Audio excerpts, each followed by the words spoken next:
Why is legacy media so incredibly messed up, and can it be fixed? One of the things I like to think about is consider you're watching one of the legacy media news programs, CNN or MSNBC or some of the other ones that are out there. And in the middle of watching, all of a sudden an ad pops up for Boeing or Raytheon, Martin Marietta. You got to wonder to yourself, is there really somebody out there watching this news program who's shopping for a submarine or an F-35? And the answer is no.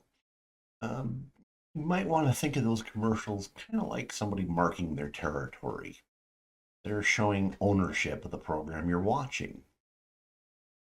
I threw up my favorite Always Sunny in Philadelphia meme because I have to link a couple of the elements of the establishment together, and it always has kind of a conspiracy feel to it. Hopefully, you've seen my other videos talking about establishments where you understand how I mean them to be essentially a functional thing that's out in the open. Every single country has, and every single country has always had, not some dark, spooky group of people who are behind the scenes controlling everything. It's just how things work. So, looking at it in terms of how it fits in, well, the press is recognized in the Bill of Rights. And this is not purely coincidental. The press was recognized even at the very beginning of the country as being a core to whether establishment can function or not. The fight over the press existed both in the revolutionary time uh, between patriots and the British, so to speak. And also, we saw this in the battle between the Federalists and the Anti Federalists, where the Federalist newspapers and the Anti Federalist newspapers essentially were fighting a war of words in order to dominate the information sphere of its day.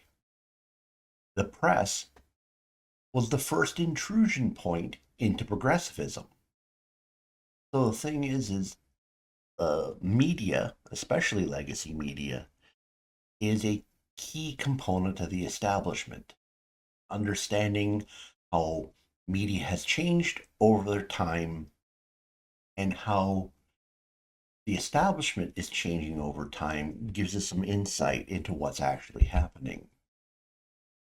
So, back in the golden age of news, specifically the television era, very late 50s, probably golden age ends in the 80s. We got a system where we have three channels, and if you want to PBS, four, but nobody watched it back then either.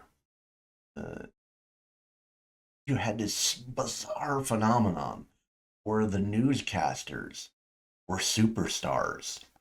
The newsrooms had these massive budgets, gigantic staffs. They had people scattered all over the globe to capture what was going on anywhere, rushing film across the world, trying to get things back in 8, 12, 16, or 24 hours in order to try to get it on the air in time. And then on top of this, we had roughly what you'd call the magazine shows, like 60 Minutes and such, where they could go in depth into things that they couldn't normally go into during the evening news broadcast. Now, one of the things that comes out of all this is we get this illusion of conformity. Because it was very rare that you saw anything significantly different on any of the major networks. Yeah, someone occasionally would break something before everybody else, but everyone was pretty much saying the same thing. And I believe this illusion of conformity was because the establishment was much more together at the time. There wasn't any form of organized opposition within the establishment. The progressive mindset was absolutely dominant through this period. So therefore, the media showed this same progressive dominance. The news programs of the day were much more likely to not try to go over the top in trying to convince people of the need for progress. They were in an incremental stage and they were willing to show this through their news programs. Now, in 1980, things start to change and it will continue through the 80s. This is the time period that cable and dish starts taking off, where people suddenly have a whole bunch of channels to look at. Walter Cronkite, who is considered like the absolute superstar of the golden age, the conformity networks, retires at this point. And his throw weight disappearing removes some of the credibility to the old news networks. And at this point, CNN arises as a new competitor. Now, something people will find very interesting is at the time, the left considered CNN to be far right corporate news. One of the huge impacts CNN had was that because they were on all the time, they were able to break news very often before the other networks. And so this started a competition for how quickly could you get something on the air. And something that was a dramatic change from the golden era to the CNN era was it became more important to be first than it was to be accurate. In the old golden age era, if you got something broadcast on TV and it turned out to be wrong, it was like the most humiliating thing in the world. Isn't that crazy to think of now? That it was humiliating to put something on the air that was wrong. So, in fact, they would sit on something that they suspected was right until they got confirmation. Now, with CNN, all this confirmation went out the door because it had to be there first. One of the things CNN was hoping to be, they wanted to be the international network. And this caused them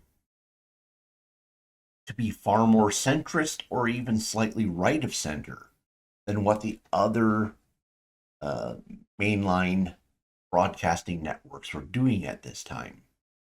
So this gave broadcast channels the appearance of being more left than they probably actually were, meaning that they were probably just as left as they were before CNN started. CNN just made a highlight that made them look left. Now, one of the things that happens when you had only three networks, you essentially had concentrated wealth that was being thrown at very limited slots for advertising. So only the absolute creme de la creme of the establishment advertised on the networks. With CNN, this opened up the potential of nonstop news advertising, which drained some of this wealth from the main networks. What would end up happening is by stripping some of the income from the other networks, it would impact their ability to have large news organizations around the world, and thus they had to start cutting back on uh, their ability to have reach all over the place in order to make up for their new budget issues. Now, eventually, CNN would slowly drift back into alignment with the rest of the establishment because they were being driven by advertising, and eventually the advertisers would push that their views needed to be more in line with what was going on in the rest of television. We also have this period where the press, because we're going through the Reagan years at this time as well, President Reagan is actually being savaged by the networks. And this also creates this schism where essentially people on the right would be looking at this saying, it's clear that that the media is very leftist in nature. Now, if you go back and look at what they actually did to Reagan, their treatment of him is very gentle by today's standards. So the next thing that happens is we start having the internet breaking out. It's been around starting in people's houses and especially in the colleges by the late 80s. However, we don't really see it breaking into the homes until the early 90s. So, what do you think in the comments below? Anything not ring as correct as you'd like in terms of how I characterized the march of media? Did I miss some elements that might be useful for people to understand this? Well, let me know in the comments below. Please smash the like button. If the YouTube algorithms brought you here and you're not a regular subscriber, look at my other titles. Please consider subscribing. And of course, if you know somebody who might find this interesting, share it with them. Thank you for spending time with me this evening. Hope to see you again in a future video.